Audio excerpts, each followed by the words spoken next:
Assalamualaikum warahmatullahi wabarakatuh. Hello students. Here my name is Fathia Ardianata. T 1027 and 16 30 1773. And so here I want to explain to you about our material today. So I hope you understand and I hope you enjoy the video. Okay, next. Our material today is about announcement. What is announcement? Announcement itu adalah pengumuman, sebuah pengumuman. Now, what is announcement? Announcement is a statement of official notifications in oral or written form that contains something for everyone to know. Jadi, pengumuman itu adalah sebuah pengumuman baik itu secara lisan maupun secara tulis, yang dimana isinya itu untuk mengumumkan atau mengabarkan kepada semua orang, seperti itu. Nah, lanjut. Next is the generic structure of announcement. The first is their title, ada title, judul, and second is explanations, yaitu menjelaskan. Nah, pertama itu title ya. And this is the most important part because it represents the whole content of the announcements. Even so, sometimes it is not clearly stated. Jadi hal yang paling penting dalam sebuah announcement itu adalah judul. Mau dibawa kemana announcement kita? Jadi pastinya ada judul, entah itu judul apalah, mungkin judulnya kayak topiknya itu kalian itu mau mengumumkan sebuah acara wisuda atau acara seminar atau apa gitu. Nah, selanjutnya explanations itu menjelaskan. Further explanation of the announcement usually consists of basic informations that includes type of activity, time, place, and participant. Jadi explanation-nya itu di sini penjelasannya itu kalian menjelaskan tentang pengumuman yang di dalamnya itu include informasi that aktivitas apa yang bakalan kalian cantumkan, jam berapa, di mana, dan minimal partisipannya itu berapa. Nah, di situ yang yang dimaksud di dalam explanations. Nah, terus lanjut. Now, part of announcement. Di sini ada part dari announcement sendiri ya. Yang pertama itu starting purpose,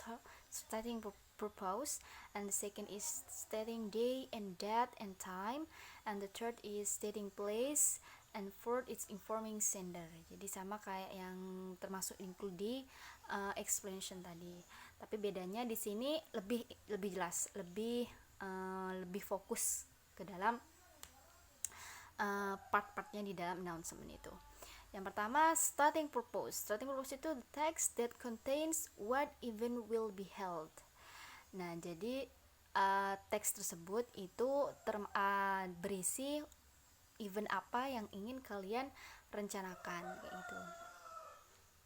Terus stating day and date and time.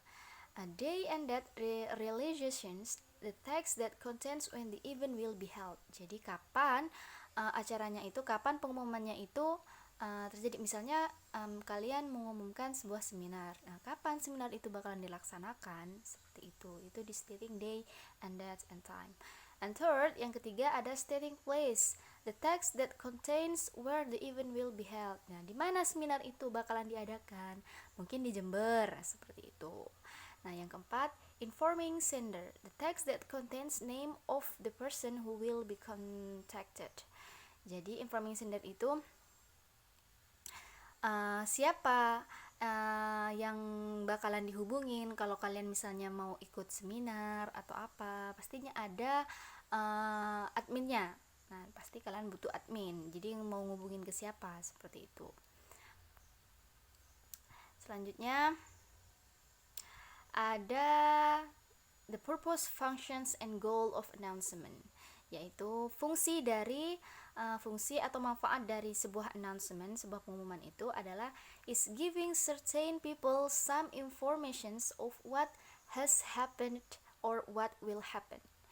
Jadi ini announcement di sini tujuannya atau fungsinya yaitu adalah untuk menginformasikan ke semua orang bahwa akan ada sebuah acara atau ada sebuah event di mana yaitu partisipannya ya seseorang, seperti orang-orang maksudnya kayak gitu. What has happened or what will happen. Nah, apa yang bakalan terjadi dan apa yang akan terjadi, seperti itu. Itu yang fungsinya announcement, yaitu untuk memberikan informasi terhadap seseorang secara terang-terangan, secara gampang gitu. Kita tidak perlu mendatangi orangnya, tapi cukup kita seperti kayak umpamanya misalnya kalian merencanakan seminar tadi, jadi kalian kan tinggal sekarang kan online juga udah canggih seperti itu. Jadi gunanya announcement itu untuk memberitahu seorang apa yang terjadi dan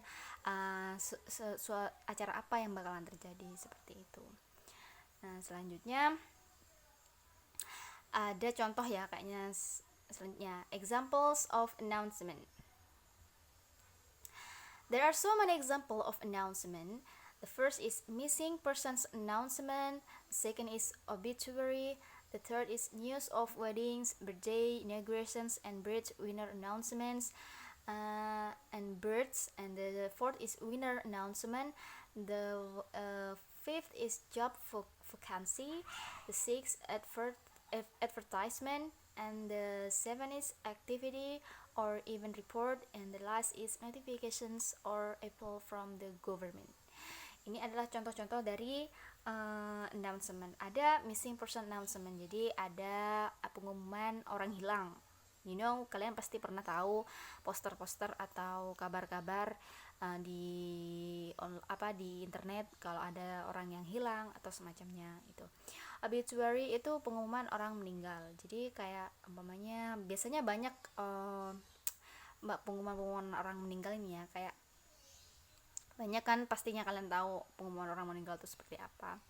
Kayak mengabarkan kalau ada yang meninggal seperti itu. Nah, news of weddings, birthday, inaugurations, and births itu kayak pernikahan, pengumuman pernikahan, undangan ulang tahun, inaugurasi, kelulusan atau semacamnya. Banyak ya ke bawah itu advocacy, advertisement, activity, event report, itu kayak gitu. Jadi ini adalah examples of announcement.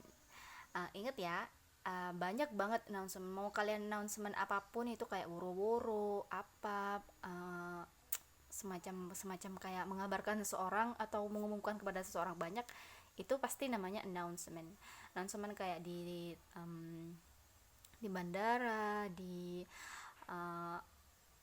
terminal, semuanya itu termasuk announcement pastinya kan. Tapi bedanya kalau di bandara atau terminal itu oral, yaitu speak, mereka langsung ngomong gitu tanpa adanya written di situ, jadi tak tertulis seperti itu. Kalau yang tertulis itu biasanya yaitu pengumuman wedding, undangan inaugurasi atau undangan ulang tahun atau apa gitu yang tertulis. Pasti kalian bisa membedakan mana yang oral dan mana yang written. Okay, I hope you will understand about our material today. Oh, of course, untuk grammatical yang harus kalian gunakan dalam sebuah announcement itu it's contain about when that will happen and when when will that happens. Jadi kayak kapan aja hal itu terjadi gitu.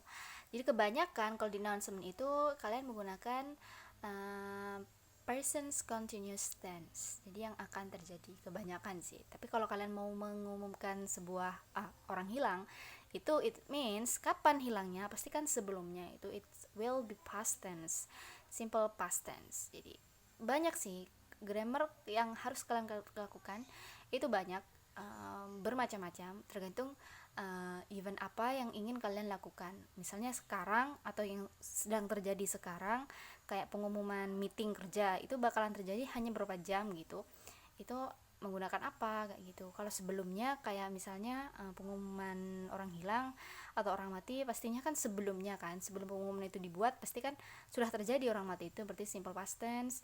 Atau yang bakalan terjadi, yang akan terjadi, itu simple continuous tense, present continuous tense.